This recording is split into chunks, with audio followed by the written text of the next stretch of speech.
on what steps did Napoleon take to create an empire. In the first 3 slides, I'll talk about his rise to power. In the middle 3 slides, I'll talk about his rule of France. And in the final 3 slides, I'll explain how he created an empire and maintained that empire, and ultimately what lost him that empire.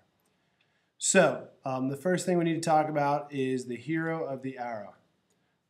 When he was 16 years old, when he was 14 years old, his parents sent him to a military school. Napoleon actually was from the island of Corsica, and he spoke French with an Italian accent, and they used to make fun of him.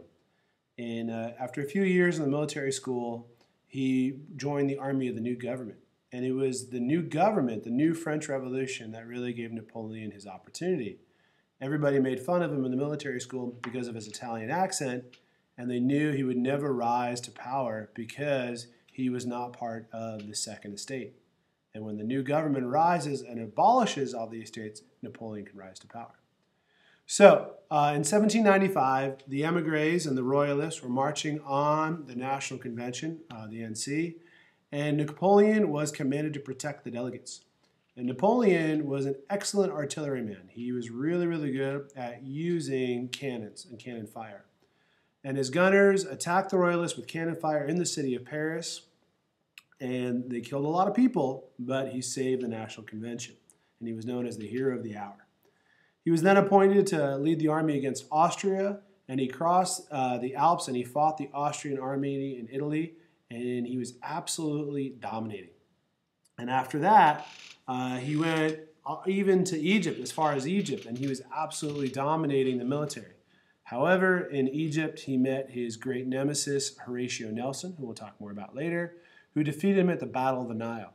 But Napoleon had control of newspapers, and in 1799, when he returned, even though he had lost the Battle of the Nile, his newspapers reported him as the winner.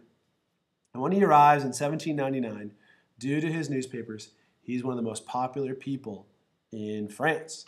So in 1799, the Directory, which was the name of the government then, had lost control and the people's confidence. So this guy right here, the Abbé Sieyès, who is famous for his pamphlets about what is the Third Estate, and actually led the Third Estate in creating the tennis court oath, urged him to take power, and that he thought he could control Napoleon, and he thought he could help control Napoleon through his wife Josephine. So the plan is put into action. Napoleon marches into the legislature, and they dissolve the Directory and establish one of the 3 consuls, and Napoleon is one of those 3 consuls. So he doesn't have complete power yet, but the next thing that he does is he creates the coup d'etat, and the coup d'etat will appear on your quiz. This is known as a blow of state. So it's coup d'etat in French, and in English, blow of state. And here's a picture of him after this blow of state. And he quickly assumed dictatorial powers as the first consul of the French Republic. So the legislature could not tell him, the executive, what he could do. France was still at war with the second coalition of Britain, Austria, and Russia. And he took his army through the war, and through war and diplomacy, he signs a peace treaty in 1799. So from 1799 to about 1805, he's roughly at peace. But what he wants is more power. Now, the legislature keeps on fighting him on things, so he's got to find a way to get power over the legislature. And this next term is how he does it. It's called a plebiscite. So he's in control of France, and now he's going to focus on France, making France a great place to live. So he uses plebiscites. And plebiscites are when the people vote and they give you power. So he would hold these big public votes, and then they would vote him more power.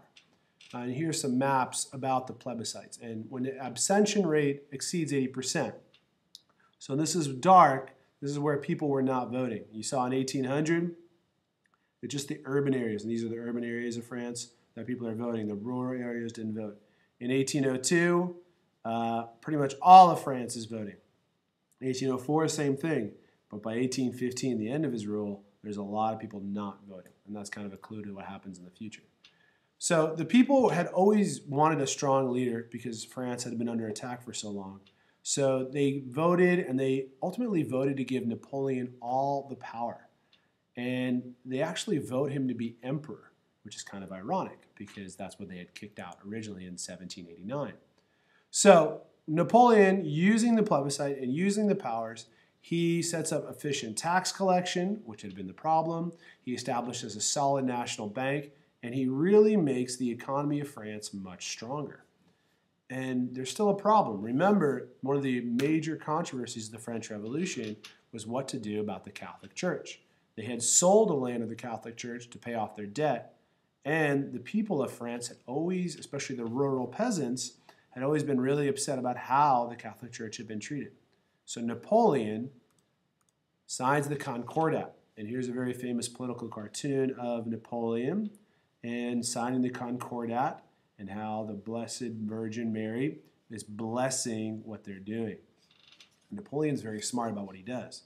The Pope wants to be in control of the Catholic Church. Napoleon says, okay, I'm the protector of the French Revolution. I want the Pope to be involved. However, the Pope has no political control. Sorry, I forgot the L right here. Only the government can appoint bishops, but the bishops can appoint priests. So the people of France still support him because he's being pro-Catholic by signing the Concordat, but he actually has control of it because he controls which bishops are elected. And he'll ask a very, very important favor later on from the Pope when he becomes emperor. We'll get to that.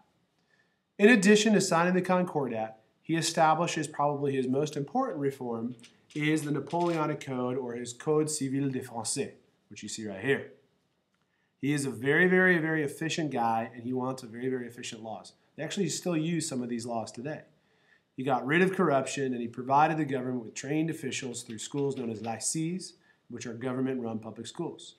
And his trained officials were appointed on merit rather than connections. Remember, this is what he had been denied when he was in military school. So you rise on your ability here. He sets the Napoleonic Code, which is a uniform set of laws and eliminated injustices. And this is for every part of the French Empire, including the colonies in America. However, the Napoleonic Code limits individual liberty. You do not necessarily have freedom of speech. You do not necessarily have freedom of property. The government has control over specific things. He promoted those concepts of authority and order over individual rights.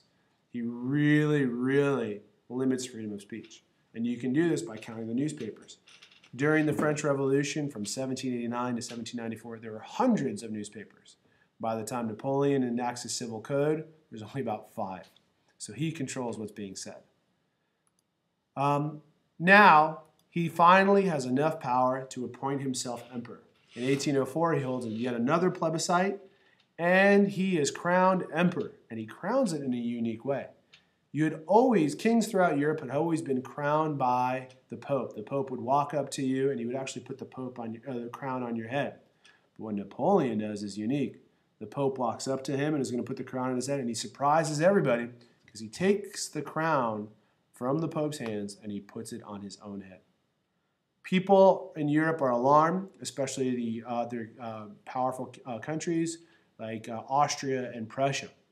Austria and Russia.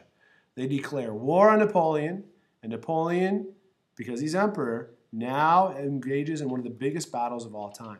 He fights the Battle of Austerlitz, and this is considered Napoleon's greatest victory. And it's also called the Battle of the Three Emperors. Here's Napoleon, and here is the Tsar, and here is actually his future father-in-law, the Emperor of Austria. The French are outnumbered by 10,000, and what Napoleon does is he assumes the high ground in the beginning of the battle, and then he puts his troops into the low ground. And the only path that's open to them is a path that is guarded. The only path that's open to the Austrians and Russians is a path guarded by troops that he secretly marched throughout the night. So the Russians and the Austrians take the hill that he's abandoned, then they march down to crush him, and they think they're going to do it, but he's got those secret troops hidden. Those secret troops delay the attack by the Austrians and the Russians. Napoleon marches behind them both, goes up the hill, and then down the hill, the Pratzen Heights, and crushes his enemies. And he wins an incredible victory, even though he's outnumbered, even though there's 2 armies versus his 1. Now, the Battle of Austerlitz is his greatest victory, but ironically, his greatest defeat, and ultimately what will lead to his downfall as emperor, is this battle right here. And you're also responsible for this, the Battle of Trafalgar. Admiral Horatio Nelson defeats the combined Spanish and French navies. Remember, Horatio Nelson was the same military or admiral who defeated Napoleon at the Battle of the Nile. And after this, England can now dominate the seas. And this is how Horatio Nelson did it. He's outnumbered, and he sees, here are all the French and Spanish fleets combined, and he sails directly at them. And right here, the Victory, that is Nelson's boat.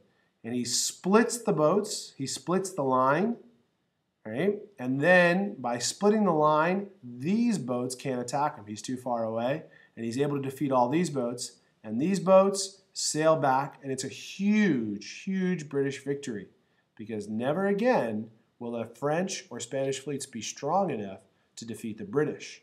So this will also set us up for World War I, because when the Germans want to defeat the British, they have to create a great navy. So Nelson sails by going directly at them. Never mind the maneuvers, go straight at them. That was Nelson's motto. And he defeats them, even though Nelson was killed at the battle. And you can still visit Trafalgar Square in London today. All right, thanks.